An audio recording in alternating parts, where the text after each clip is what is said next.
While most horror directors consider setting their movies on Halloween to be inelegant, or at least a bit too on the nose, there are those who laugh in the face of elegance and then stick a 12-inch serrated blade through it. Yes, a few directors have delighted in making the most of all the lights, shadows, costumes, horror and surprises the spookiest night of the year has to offer, with some even making it their speciality. And why not? With Halloween rapidly approaching, everyone is in the mood for something gut-churning. And if your viewing pleasure is directly relevant to the face paint, floating apples and bags of sweets, then all the better. So with that in mind, I'm Ellie for What Culture, and here are the 10 best horror movies set on Halloween night. Number 10, Haunt. Haunt feels like Escape Room meets Saw meets Rob Zombie's 31, but manages to take a step beyond any of these movies by integrating the fairground classic of the haunted house into its core. Scott Beck and Brian Wood's slasher puts a group of college students in a rural haunted house slap bang in the middle of Halloween night. Everybody is dressed for the occasion and a little tipsy, so when they come upon a creepy masked clown guarding the entrance of what can best be described as a storage unit cum warehouse, they surrender their phones and sign a liability waiver, promising they won't sue if anything goes wrong. Whatever happened to going to a house party and just doing tequila shots, eh? Needless to say, the haunted house seems chillingly authentic, and while the first half hour or so has the revelers caught up in some scary but fairly harmless, or at least minimally harmful shenanigans, things soon take a drastic turn for the worse. This haunted house is run by an insane clown posse, a group of juggalo-looking cretins who have cut their faces into real masks of horror and want nothing more than to shed the blood of the innocent. Why? Well, who knows? But for some straightforward Halloween thrills, spills, chills and kills, Haunt is a one-stop shop. Number 9, Scream 6. Scream 6 transplants the action from sleepy Woodsboro to the Big Apple, as the kids from 2022 Scream, Sam, Tara, Mindy and Chad try to get on with their new college lives. Needless to say, Ghostface has other plans. Centering on Halloween, which is something of a major event in this iteration of New York City, the film uses the natural scares, costumes, crowds and confusions offered up by the holiday to give its villain that extra edge. Surprisingly though, it is the first film in the Scream franchise to do so. While Wes Craven indubitably thought it would be just a bit too much to set the original Scream on Halloween, what with its already bloated references to other spooky properties, including of course John Carpenter's Halloween, Scream 6 directors and writers had no such qualms. And it was about time. Number 8, Late Night with the Devil. If the only thing you've heard about Late Night with the Devil is that the production used AI to make some of their graphics, you have missed out on one of the more exciting entries in the horror canon in the last couple of years. Directors Colin and Cameron Cairns drop us in the studio of Night Owls with Jack Delroy on Halloween night for a bottle movie quite unlike any other. A new spin on the found footage documentary, Late Night with the Devil uses a talk show's professional photography to give an unusually clear glimpse at the horrors that unfold when the show goes off the rails. The film captures the terror of The Exorcist and transplants it from the privacy of a suburban bedroom to the exposure of a televised live audience environment.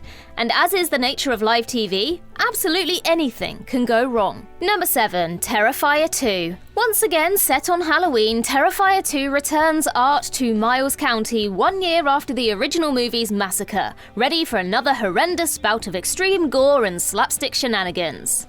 Cranking things up a few notches from the first film, this installment gives Art a handy new assistant in the form of the Little Pale Girl.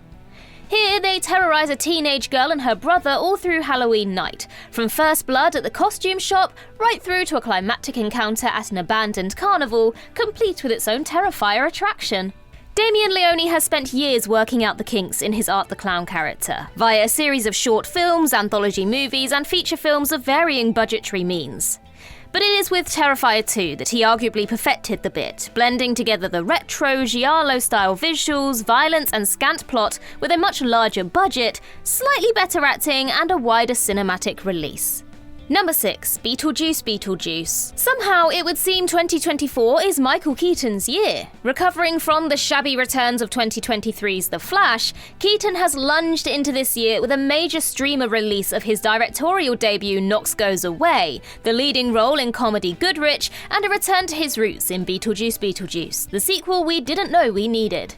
36 years on from the original Beetlejuice, Tim Burton has reassembled half of his original cast and stuck on a handful of others, including new Scream Queen Supreme Jenna Ortega, original kook Winona Ryder, and Burton's current squeeze Monica Bellucci. Beetlejuice doesn't miss a beat, bringing the best of Burton and Keaton to bear on a film that feels both pleasantly old and refreshingly new. The Juice is back, and this time on Halloween proper, levying his usual tricks, traps, and sleazeball charm to buttress a movie that is jangly and ramshackle in the best possible way. It's funnier, scarier, and more engaging than the original, and the insatiable combination of double screen time for Keaton compared to his scant presence in its predecessor and the Halloween setting make Beetlejuice essential All Hallows Eve viewing. Number 5. Halloween. David Gordon Green did the unthinkable in 2018 by digging up Michael Myers and returning him to Haddonfield for a fresh trilogy that sought to set the Halloween canon right. And while the jury is out on whether the trilogy as a whole managed this, it certainly got off to an impressive start. Bearing the confusingly homonymous title Halloween, the first film of the trilogy, but 11th film overall and third to be called just Halloween, brought the shape back and retconned every other sequel, picking up 40 years on from where John Carpenter's original movie left off. Set on Halloween 2018, the film sets Michael loose on the sleepy town once again, with Laurie Strode, her daughter and her granddaughter going to war to win back their lives. This was a risky choice at the time, given fan dedication to the property, no matter the questionable quality of pretty much every film in the franchise. But by bringing back Jamie Lee Curtis as a traumatized survivor who is trained and ready for Michael's next attack, Green well and truly pulled it off. Number 4. May. Lucy McKee's May is not like other Halloween movies, and May Dove Kennedy is not like other girls. She's quirky, she's got a lazy eye, she works as a veterinary assistant, and her only friend is a creepy doll in a glass case named Susie. We know where you think this is going, but it's not. The doll is merely an ordinary piece in the story of May's strangeness, a gift from her mother that helped intensify her social isolation, and when it is accidentally damaged, May kind of goes to pieces. On Halloween night, she dresses up as her doll and visits all the people who have slighted and wronged her, taking them apart and absconding with their best pieces in the hopes of creating the perfect new friend, an all-flesh doll she names Amy.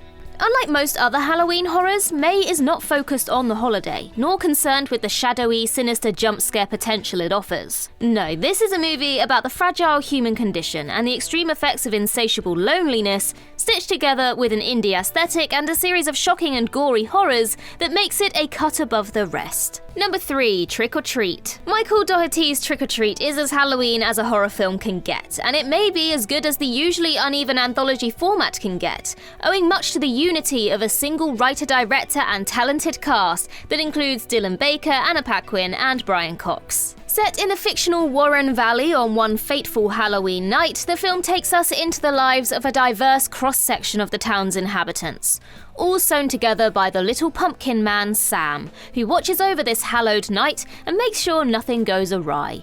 This includes brutally savaging those who refuse to fully participate in the seasonal festivities, but everyone's gotta have a hobby. Trick or Treat dips into 4 main stories, barreling through stories of a murderous school principal, a haunted lake, a werewolf initiation, and the very spirit of Halloween in just 82 minutes. The stories weave together into a slip knot, and somehow the film manages to turn murder and mayhem into a strangely uplifting affair, with every death contributing a little something extra to this most sacred night of horror.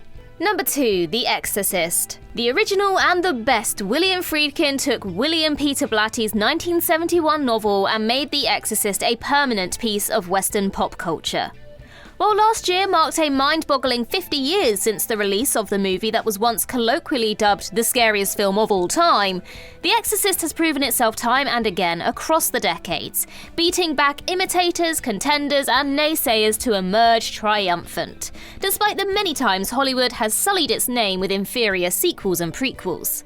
While few, if any of us, have trouble conjuring up the movie's many iconic moments in our head, Regan crawling down the stairs backwards, turning her head 180 degrees and vomiting up pea green soup, hardly anyone associates the movie with Halloween, despite this being the setting for all the horrors that unfold in the leafy suburbs of Washington, D.C. Number 1. Halloween, 1978. The original and the best. Nothing can knock John Carpenter's iconic All Hallows Eve horror Halloween off the top spot as the movie of autumn's scariest night. It's got synth, it's got the ultimate scream queen, and it's got one of the most feared villains of horror movie history. Michael Myers first reared his immortal head in Carpenter's 1978 indie classic, sporting naught but a kitchen knife, a boiler suit, and an inside-out William Shatner mask.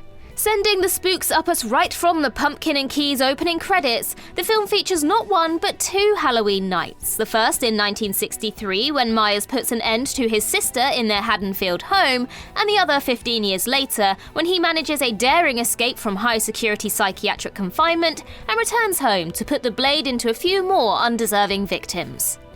This is the film that started it all, putting an indelible stamp on the holiday and creating an iconic slasher villain who has only just been sent to his grave the year before last.